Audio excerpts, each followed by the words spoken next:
আজকে আমরা এমন একটা ট্র্যাজেডির গভীরে ডুব দেব যেটা প্রায় ১০০ বছর পুরনো, কিন্তু জানেন, আজও আমাদের ভাবায়। আমরা কথা বলছি ইউজিন ওনিলের বিখ্যাত নাটক দ্য হেয়ারি এপ নিয়ে। মানে যেখানে একজন প্রচণ্ড শক্তিশালী মানুষ মেশিনের দুনিয়ায় এসে নিজের অস্তিত্ব নিয়ে সংকটে পড়ে যায়। তো চলুন ইয়াংকের সেই জগতে একটু ঢু মারা যাক। এই কথাগুলো আর কারো নয়, নাটকের নায়ক ইয়াংকের। জাস্ট এই একটা লাইনেই কিন্তু তার আত্মবিশ্বাসটা একদম পরিষ্কার, তাই না? সে ভাবে তার যে গায়ের জোর, তার যে শক্তি, সেটাই এই পুরো আধুনিক দুনিয়াটাকে চালাচ্ছে। সে যেন আস্ত সভ্যতার ইঞ্জিন। আচ্ছা, তো নাটকের শুরুতেই আমরা চলে যাব একদম অন্য একটা জগতে। ভাবুন তো, একটা বিশাল জাহাজের ইঞ্জিন রুম, যেখানে লোহা, ঘাম আর গনগনে কয়লার উত্তাপ সব মেলেমিশে একাকার। আর এই ইয়াং, সে নিজেকে কিভাবে জানেন? সে হলো ফায়ারম্যানদের নেতা, একদম কাঁচা পুরুষালী শক্তির এক জীবন্ত প্রতীক। তার বিশ্বাসটা এতটাই দৃঢ় যে সে মনে করে এই বিশাল যন্ত্রের সেই হলো সবচেয়ে দরকারি অংশ। মানে এই ইঞ্জিন রুমটাই যেন তার নিজের রাজত্ব। তো এই অসাধারণ নাটকটা লিখেছেন ইউজিন ওনিল। তাকে কিন্তু এমনি এমনি আধুনিক আমেরিকান নাটকের জনক বলা হয় না।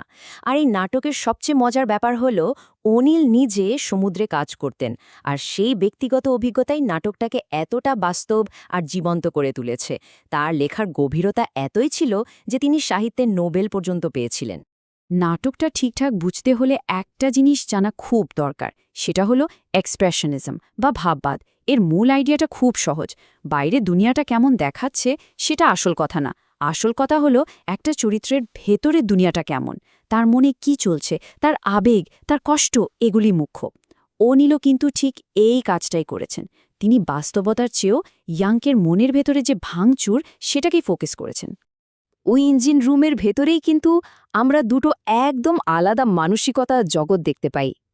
একদিকে আছে প্যাডি, যে কিনা পুরনো দিনের পালতোলা জাহাজের স্বাধীন জীবনের জন্য নস্টালজিক হয়ে আছে। আর ঠিক তার উল্টো দিকে আছে ইয়াংক, যে এই শিল্পযুগের যান্ত্রিক শক্তি নিয়ে গর্বে ফেটে পড়ছে। এই স্লাইডটা তাদের দুজনের চিন্তার পার্থক্যটাকে দারুণভাবে দেখাচ্ছে, তাই না? তো চলুন এবার নাটকে সেই মোক্ষম মুহূর্তে যাওয়া যাক, যেখান থেকে আসলে ট্র্যাজেডিটা শুরু। ভাবা যায়, মাত্র একটা শব্দ কিভাবে একজন এত শক্তিশালী মানুষের আত্মবিশ্বাসকে একেবারে গুড়িয়ে দিতে পারে। চলুন দেখি। আর ঠিক এখানেই গল্পে প্রবেশ করে মিলড্রেড ডাগলাস। কে সে? এক স্টিল টাইকুনের মেয়ে। তার এই ইঞ্জিন রুমে আসাটা সত্যি বলতে নিচুতলার মানুষ কিভাবে বাঁচে সেটা দেখার একটা কৌতূহল ছাড়া আর কিছুই না। আর বুঝতেই পারছেন, এই ধরনের কৌতূহল প্রায় সব সময়ই একটা সংঘাতের জন্ম দেয়। আর মিলড্রেড তাকে দেখে বলে ওঠে, ওহ, কি নোংরা পশু! ব্যাস, এই একটা কথাই ইয়াংকের পুরো জগৎটাকে ভেঙে চুরমার করে দেওয়ার জন্য যথেষ্ট ছিল। মিলড্রেড হয়তো আতঙ্কে অজ্ঞান হয়ে গিয়েছিল, কিন্তু তার মুখ থেকে বের হওয়া এই কথাগুলো ইয়াংকের আত্মসম্মানে তীরের মতো গিয়ে বিঁধে। এই যে অপমানটা হলো, এটাই কিন্তু পুরো নাটকের ট্র্যাজেডির আসল কারণ। এই প্রথমবার ইয়াংক বুঝতে পারে যে লোকে তাকে মানুষ হিসেবে দেখছে না, দেখছে একটা পশু হিসেবে। আর ঠিক এখান থেকেই শুরু হয় তার নিজের পরিচয় খোঁজার এক মরিয়া যাত্রা, একটা যাত্রা যা তাকে শেষের দিকেই ঠেলে দেবে। নাটকের পরের অংশটা হলো ইয়াংকের পতনের গল্প। সে পাগলের মতন এমন একটা জায়গা খুঁজছে যেখানে সে নিজেকে মানিয়ে নিতে পারে, যেখানে তাকে সবাই গ্রহণ করবে। কিন্তু প্রতিটা পদক্ষেপে সে শুধু প্রত্যাখ্যানই পেতে থাকে। সে মোট ৩বার বড়সড় চেষ্টা করে। প্রথমে সে যায় অভিজাতদের এলাকায়, 5th অ্যাভিনিউতে। সেখানে গিয়ে সে ধনীদের ওপর হামলা করে, কিন্তু তারা ভয় আর ঘৃণা নিয়ে তাকে পুলিশের হাতে তুলে দেয়। এরপর জেলে গিয়ে সে দেখে তাকে খাঁচায় ভরা পশুর মতোই দেখা হচ্ছে। তার গায়ের জোর ওই লোহার গড়াদের কাছে একেবারে অর্থহীন। আর শেষে সে চেষ্টা করে র্যাডিক্যাল শ্রমিক সংগঠন IWWতে যোগ দিতে, যাতে সে লড়াই করতে পারে। কিন্তু সবচেয়ে বড় ধাক্কাটা আসে তার নিজের শ্রেণীর কাছ থেকে। শ্রমিক ইউনিয়নের লোকেরা তাকে গুপ্তচর ভেবে তাড়িয়ে দেয়। তাকে কি বলে জানেন? তুমি এক মগজহীন বানর। মানে তারাও তার মধ্যে শুধু পশুর মতো শক্তিটাই দেখল, কোনো বুদ্ধি বা চিন্তা নয়। এভাবে সব জায়গা থেকে ধাক্কা খেতে খেতে আমরা এখন ইয়াংয়ের যাত্রার একদম শেষ। করুণ পরিণতির দিকে চলে এসেছি। এখানে তার সব আশা শেষ হয়ে যাবে আর সে তার ভাগ্যের মুখোমুখি হবে। একদম হতাশ হয়ে সে প্রশ্ন করে, হে ঈশ্বর, আমি কোথায় যাব? আমার জায়গাটা কোথায়? এই যে একটা মরিয়া প্রশ্ন, এটাই যেন পুরো নাটকের মূল কথা। এটা আসলে আমাদের সবার অস্তিত্বের সংকটটাকেই তুলে ধরে, যখন আমরা কোথাও নিজেকে ফিট করতে পারি না।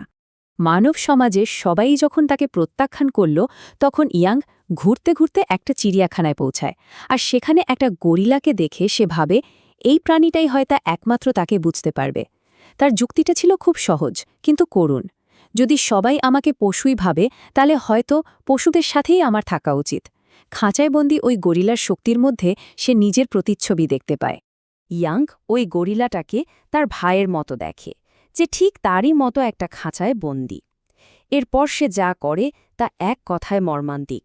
এক ধরনের আত্মীয়তাবোধ থেকে সে প্রাণীটাকে খাঁচা থেকে মুক্ত করে দেয়। সে আশা করেছিল একটা আলিঙ্গনের, একটা স্বীকৃতির, কিন্তু তার বদলে কি হল?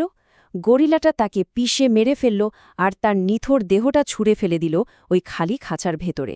ইয়ানকের গল্পটা তো এখানেই শেষ, কিন্তু চলুন এবার একটু গভীরে গিয়ে ভাবি, কেন এই নাটকটা লেখা হওয়ার ১০০ বছর পরেও আমাদের এত ভাবায়? এর আসল তাৎপর্যটা কোথায়? এই স্লাইডটা নাটকের মূল বিষয়গুলোকে খুব সুন্দরভাবে গুছিয়ে দিয়েছে। দেখুন, ওনিল ইয়াংকের ব্যক্তিগত ট্র্যাজেডির মাধ্যমে আসলে পুরো শিল্পায়িত সমাজের বড় বড় কিছু সমস্যা তুলে ধরেছেন। যেমন বিচ্ছিন্নতা, যার প্রতীক হলো গরিলাটা, মানে সমাজে খাপ খাওয়াতে না পারলে কিভাবে মানুষ নিজের পরিচয়ই হারিয়ে ফেলে।